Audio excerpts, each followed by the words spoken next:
Well, only on 13. It may be one of Houston's most horrifying murders caught on camera. And it happened in full view of neighbors in a subdivision near the Gulf Freeway in the Pecan Park neighborhood. ABC 13's Brooke Taylor is joining us now here in the studio. Yeah, and Brooke, this really shocked a lot of us here in the newsroom. It did, and sources close to this case tell me that this is some of the most horrifying footage they have seen in their careers.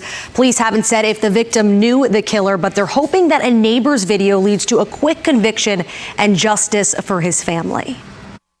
Only on 13, deeply disturbing and shocking video of a murder in broad daylight.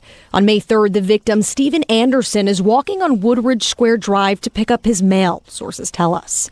He turns around at the sound of a screeching car speeding right into him.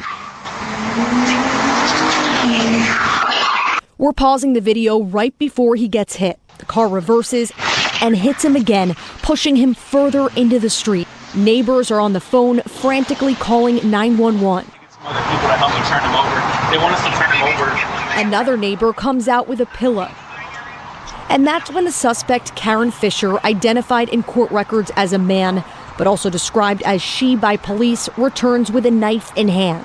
The suspect yanks and flips Anderson over, straddles him, and kisses him. We're not showing what happens next because it's too graphic, but that's when police say Fisher stabs him 9 times. She casually walks off as if nothing happened and neighbors just watch. She then tries getting into another car while talking to witnesses.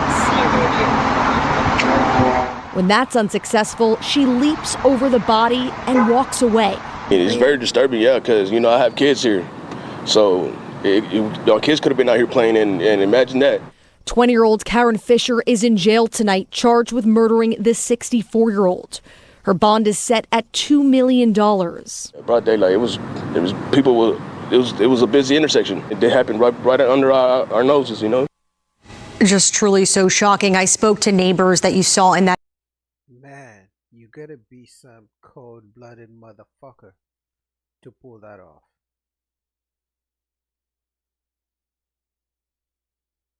To kiss someone and then you stop them after hitting them with a car. Like, that's crazy. And this is the landscape we live in right now, that you gotta be careful with the people you get in contact with. You need to vet, you need to, take your time to get to know people, because people are crazy these days, man. Mental health is a real thing. Parenting, because this didn't just start today or whenever that happened.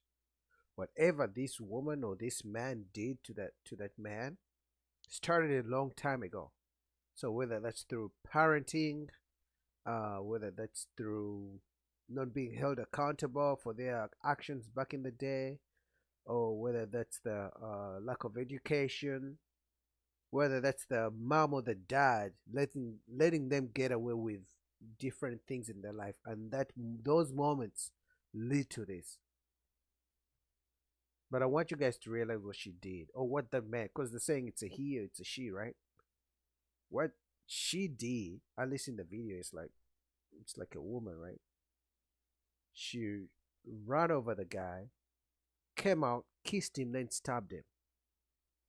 I mean, obviously, she's gonna live the rest of her life in prison, but for her to get to that moment to decide to take someone's life and everyone is watching, because the way she was casually just walking around like nothing is wrong, like, this is scary.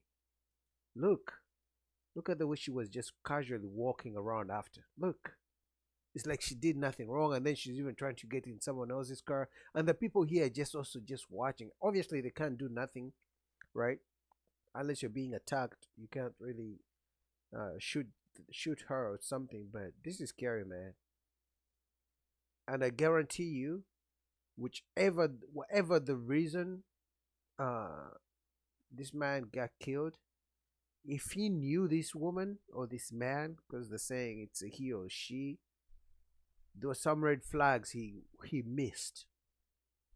You know what I mean? So it's very scary, man, because sometimes I can't really blame him, because it's like sometimes you want to give people a chance.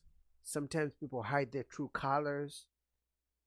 you know, even if you vet, now obviously people are going to show you here and there some red flags, but it's like you can only do so, you can only vet too much. You know what I mean? If someone already has bad intentions in their heart, they're always going to show them at some point when you least expect it. Like, no one meets the other person expecting them to one day want to kill them or even kill them and pull it off, right? But it's like, yeah, sure, we can vet and everything, which I advocate for, which I do myself, I like to do myself, but at some point you can never know what people have, like all types of mental illnesses. You can never know. The best you can do is pray to God, maybe, you know, vet as best as you can, but at the end of the day, people are going to do what they want to do. So I guess it's more about watch out for the red flags and make sure that, you know, you have your boundaries, that when someone crosses the first or second boundary, you let them go. But as human beings, we like to be attached to other people. We don't want to let go. We don't want to start over. We like to be used to the same thing, whether it's toxic or not. So I could see how some people could be in your life even if you should have let them go a long time ago.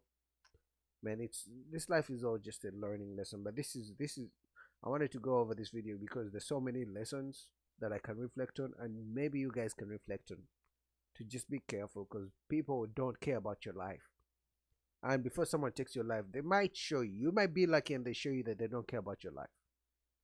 Because in taking this guy's life, this person also doesn't care that their life, this is the last time they're ever going to be free. They're ever going to be able to walk. You know what I mean? To have any freedom. It's crazy, it's scary. What do you guys think? Comment down below. Till next time. Peace.